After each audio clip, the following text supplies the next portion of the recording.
SummerSlam 1998 was the highway to hell, literally. That was the theme song, and that was the tagline for Stone Cold Steve Austin and The Undertaker for the WWE Championship. This rivalry was building up for months, and this match finally took place here at Madison Square Garden, the world's most famous arena.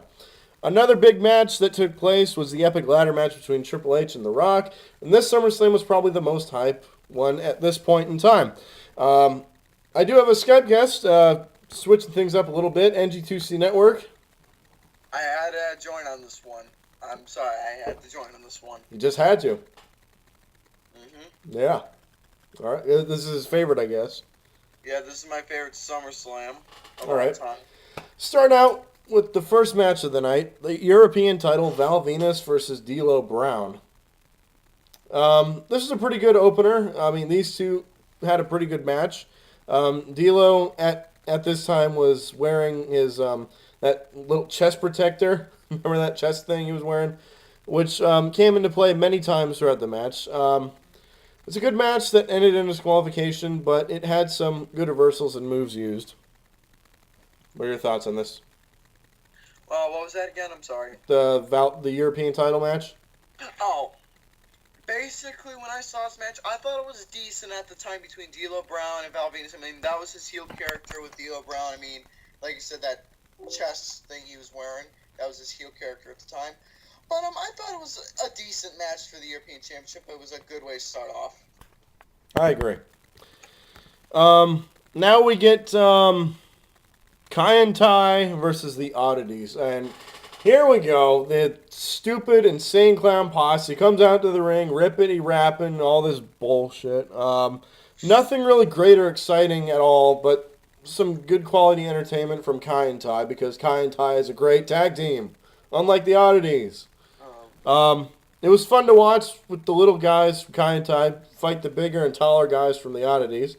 Nothing really great by any means, but it's very entertaining and fun. No. My thoughts about it is, I'm not a fan of the Oddities. I was not a fan of the Oddities whatsoever back in the day. This was the only match, in my opinion, out of the whole card that sucked.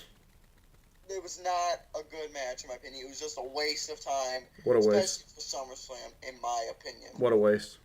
It was a waste. Yeah, I hate the Insane Clown Posse, if you haven't noticed it already. I hate the Insane Clown Posse. I hate the Oddities. Kai and Tai was alright. No, the other Oddities okay. Luna Vachon, the female wrestler in that group, was okay. The Insane Clown Posse are a joke. They can't rap. They can't wrestle if their lives depended on it. They should just get the hell out of the business.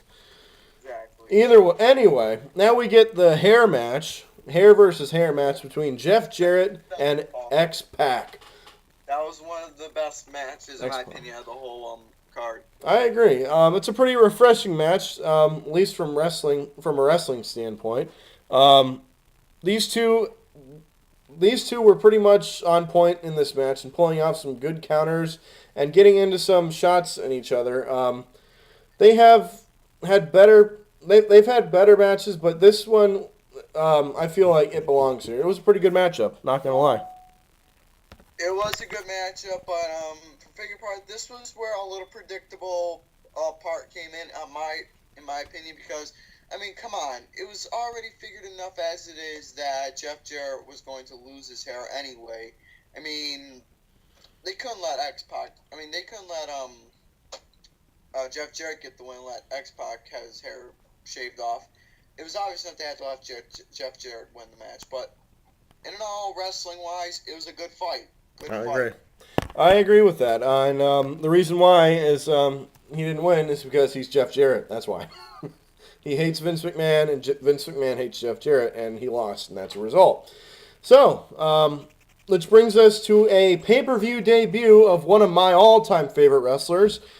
Edge makes his pay-per-view debut. He's teaming up in a mixed tag team with Sable, taking on Marc, Mero, and Jacqueline.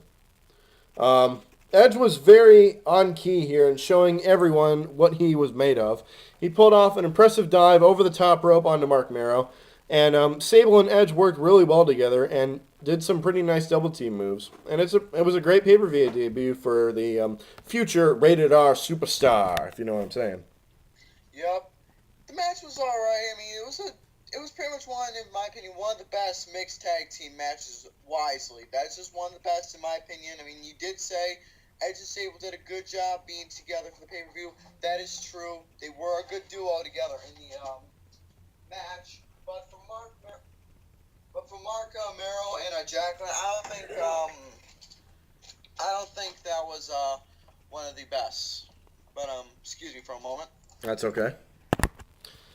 All right. Next up, we get a very unique match, to say the very least, right here. The Lion's Den between Owen Hart and Ken Shamrock.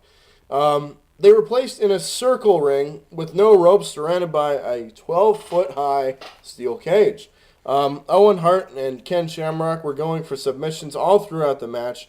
Owen took a few hard shots from Shamrock here, but I felt this match could have been better with what both guys were capable of, but they still gave us something entertaining to watch. Oh, we're in the Alliance Den match. Yes, we are. In my opinion, I thought it was a great concept to bring in the Lions Den in WWE for a little while. I thought it was a good concept, especially for Ken Shamrock. I mean, being a great technical wrestler that he was back in the day. I mean, Owen Hart, he was a good technical wrestler too back in the day as well. Mm-hmm. May rest in peace. But I thought this was a pretty good match. I mean, it was decent, something new. But in my opinion, I actually thought it was a great fight. All right.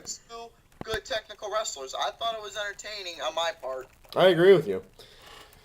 Now we get a handicap match for the tag team titles with no holds barred and falls count anywhere in the Madison Square Garden.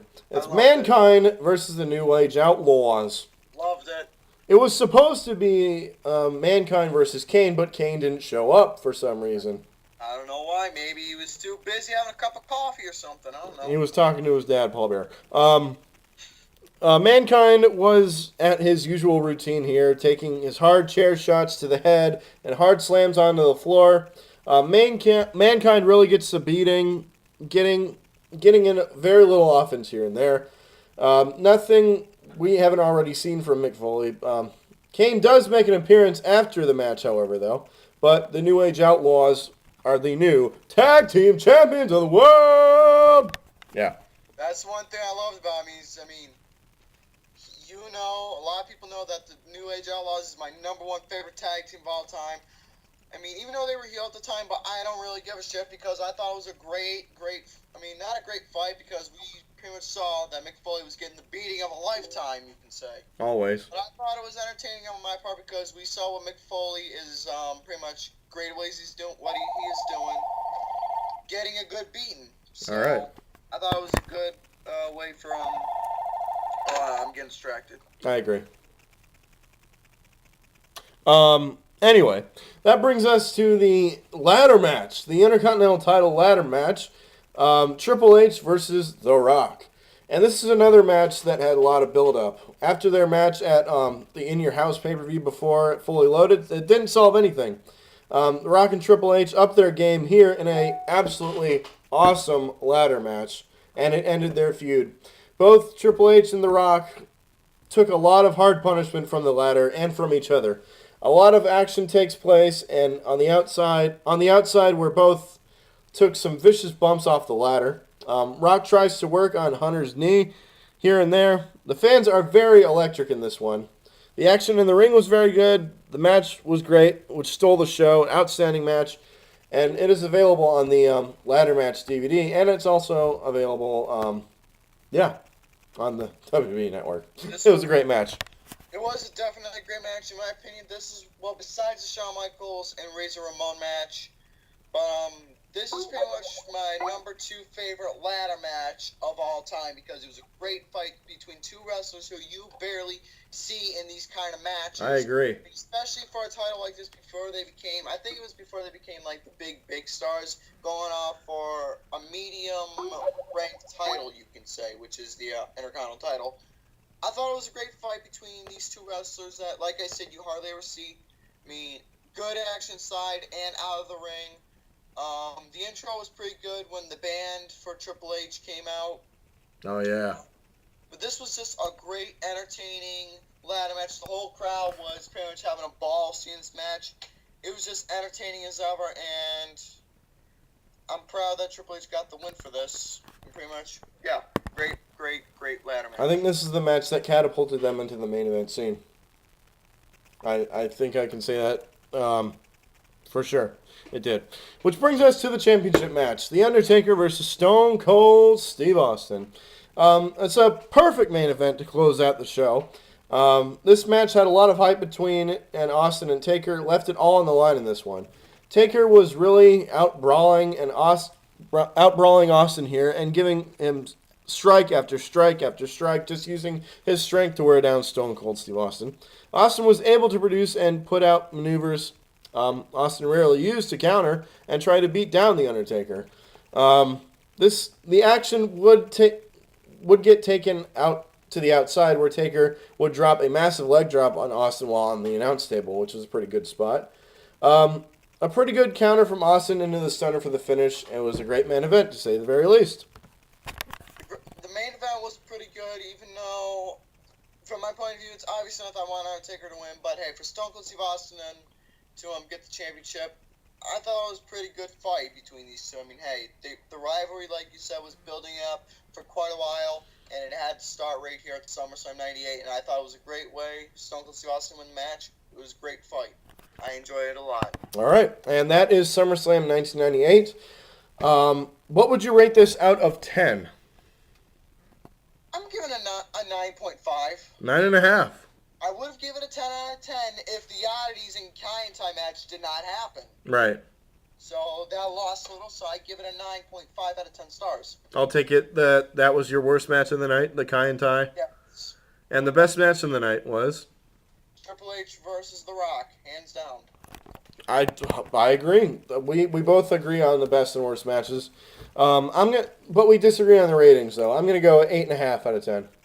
All right. Because there were a couple matches that did seem a little predictable, like the hair match and the stupid Insane Clown Posse being there. So yeah, that is SummerSlam 1998. Thank you, NG2C Network, for being a Skype guest. You're welcome. And coming up next, SummerSlam 1999.